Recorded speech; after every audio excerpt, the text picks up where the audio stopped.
What's up, Royals? Welcome to Tonetra's Garden. In today's video, I'm going to take you on a tour of my abandoned garden.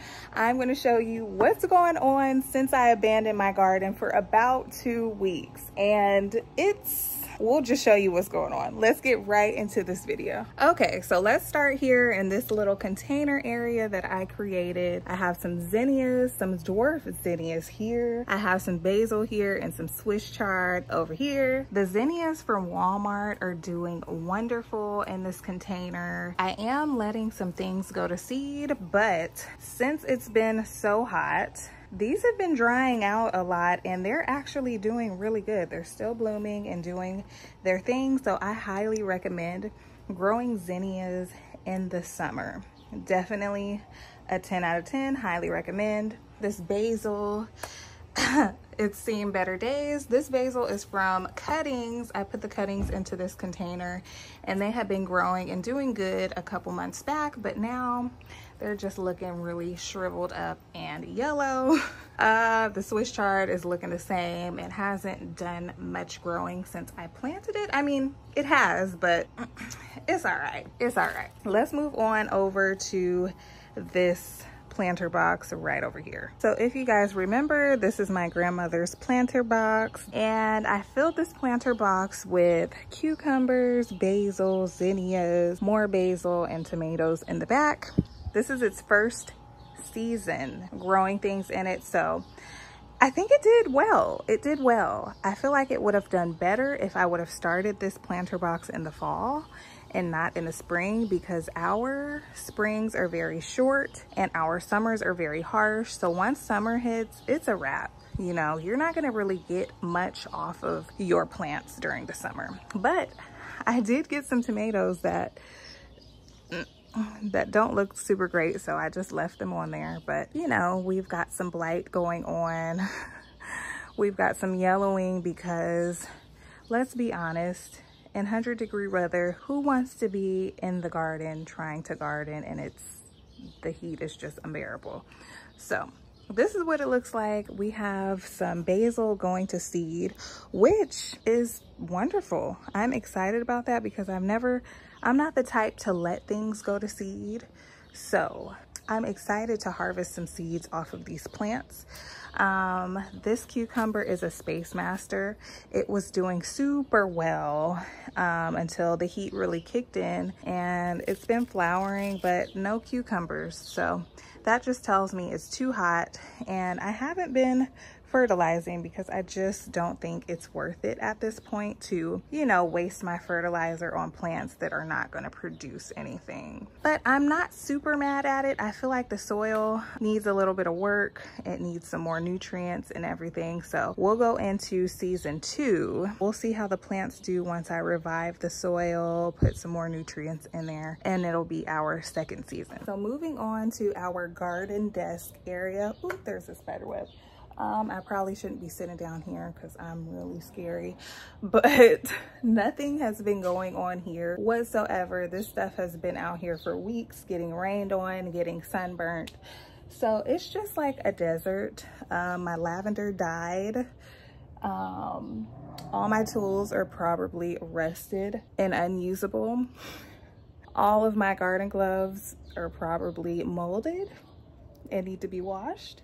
But basically there has been no action at my gardening desk, which is very, very sad. We do have a rose bush back here that is struggling. I probably should put her in a shadier spot, but she's been blooming. Very small, very, very small buds. But I'm happy to see one rose during the summer. So that's our rose bush. She's still alive. She just probably needs a fertilizing. Here's my other rose bush that I propagated. It is doing well in this container. It looks like it was trying to do something there, but it didn't. I'll probably have to put some more soil in here at some point. Here's my mint. It needs fertilizing. Look, everything out here needs to be fertilized. Everything out here is yellowing and just dry. So this is what it's looking like. I'll probably do a video of cutting this back, fertilizing it, and letting it regrow. soon, so look out for that. Let's move on over to this area. Let's talk. Okay, so here is my newest raised bed, and I put some corn in the back, which I do have a few corns, about 3 corn stalks back there.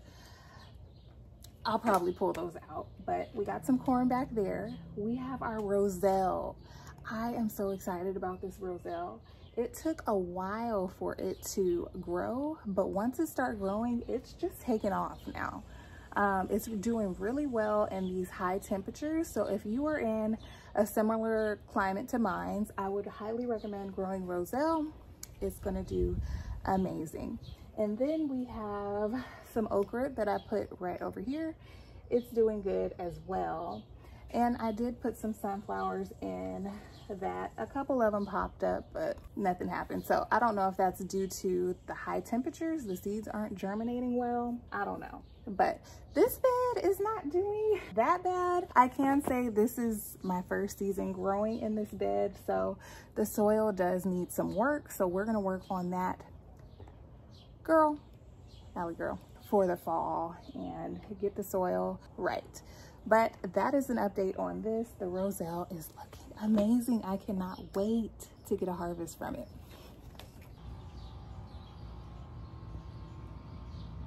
These okras are ready to be harvested.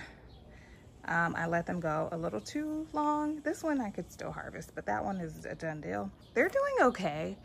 I feel like they would do better if they were in a raised bed, but they're still producing for me, so I am not mad about it. But look here. Look at this okra plant. This is in the ground, and in there is rocks. Rocks are under there. Look how well this plant is doing. It's doing better than the ones in the containers, if you ask me. This is doing better than this in the raised bed. So I really want to fool around with gardening in ground. Eventually, I am super excited about that new venture. So this volunteer is doing so good. I'm probably gonna move these out of the way so that this thing can just have its time. Okay, so back here in this area, I have 3 Scotch bonnet plants. One here, and one here. Now, they are growing super well.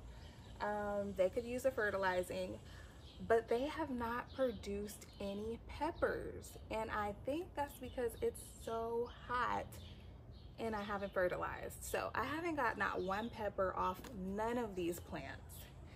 And that is so crazy to me because I grow peppers super well. These peppers I've been the most excited for, and I haven't got anything. So hopefully in the fall, I'll get a huge harvest of Scotch bonnets once I get back into this garden and start to maintain it and fertilize it regularly. So the only thing that I've done in 2 weeks to this garden is come out here and water occasionally when I remember, or if it's a super hot day. But other than that, I have not come out here. I haven't done anything. So I can save these until the fall and get a good harvest from them. So behind the okra plants, I have 2 jalapeno peppers.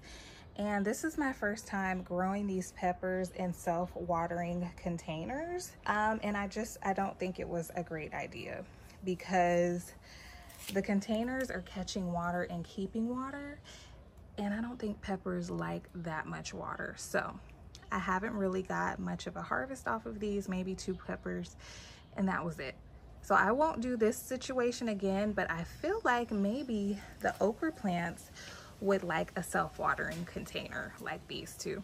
So I might try okra in these containers in the spring of next year. We'll have to see. Over here we had 2 cucumbers, an Armenian cucumber that grew all the way up and didn't produce anything. And then we had another Space Master, produced 1, but it died. And then I also had some purple hull beans that only produced 1, and I'm gonna save the seeds off of it. It's looking like it wants to rain, but we're gonna finish this video. Okay, so moving on to this area. Okay, so over here we have probably my favorite raised bed, which is Adonis's raised bed, and it always does really well. So here we had cucumbers. We do have a baby cucumber in here trying to grow, but the cucumbers have died out. I haven't got much production off of them since the heat hit. So I do have some cucumbers in here that I'm gonna save seeds for. These zinnias, they have just grown and just fell to the floor. I haven't really been cutting from them or anything. I'm just letting them grow wild and do their thing. And it's crazy how they'll fall and then they'll start to grow upward towards the sun, how plants just adjust to their situation. But back through here, I also have some cantaloupes that are still growing. Now, this year was my first year growing cantaloupes, and surprisingly, I did super well growing cantaloupe. I grew the midget melons and they are super productive. I would highly recommend growing them during the summer. They just produce and produce. I didn't do any fertilizing to this raised bed during the season. They just grew on their own. I kept it watered for however long that I could and let it go. And I've let it go and it still has fruit coming in. And I'm just kind of like, okay, I'm kind of ready to pull the plant, but it's still producing. What do I do? It looks terrible, but I'm getting fruit from it. So there's that. I do have some beans up here that I need to harvest the seeds from. If we walk around to this other side, I have some peppers down here that are not producing any peppers. These are all separate areas of the garden, so I just think it's way too hot for the peppers, or they're not getting enough fertilizer, one of the two. So that's new for me. If anybody has any recommendations or any idea of what could be going on, please let me know in the comments what you think. But yeah, that's it for this raised bed. This stuff needs to be pulled, but I'm just leaving it on there to collect seeds and get these two cantaloupes, these two midget melons, and that'll be it for that. Now moving on to our tomatoes. These are our tomatoes. I have 2 sun sugar tomatoes in here and 1 Roma, and look how crazy it has gotten. Look at this. It's time for these babies to come out, but they are still producing a ton. So I'm like, should I pull them or should I just let it grow wild? I feel like the wildness and the shade of the leaves and everything is what is allowing them to produce in this high heat. And just because it's a smaller tomato, it's a cherry or grape tomato, they just do really well in higher temperatures. It's probably time for me to pull this stuff out. I'll harvest these, try to save some seeds. I do have roselle on either corner of this raised bed, but you can't see it because the tomatoes are just doing their thing. So I do need to pull these if I want to get a harvest from the roselle in the fall. So I'll probably be doing a video pulling this and covering the soil, something. Okay, and over here is my little herb garden. It's just looking a hot mess. Shit, what is that? I don't remember. But we have basil going to seed, so I'll save some seeds from this basil. The little seed pods are in here. I've never saved any basil seeds, but that's interesting. Over here, we have more zinnias that are just sprawling all over the ground everywhere. And if you can see that little plant back there, that's my roselle. It's doing okay. It's doing better in the other raised bed. And up here, we have our vinca plants. And these things can dry out and just bounce back. So if you're looking to grow something in a hanging basket and it's getting full sun, I would highly recommend these vinca plants, vinca flowers. They are really pretty and they will last throughout the summer. So I'm happy that I did find a flower that will do well in my hanging baskets because I like to see, you know, flowers in my baskets. So I would highly recommend getting vinca for the summer. All right, so over here we have our container that we put together for Mother's Day, and it's doing good for the most part. The sweet potato vine started to die a couple days ago, but it was really pretty vining to the ground. But there it is. But that's that. So that's what happened in my garden that I abandoned for 14 days. It grew wild and it's not completely dead, so I'm happy about that. I hope that you enjoyed this video. Make sure that you like and subscribe, and I will see you in my next one. Bye.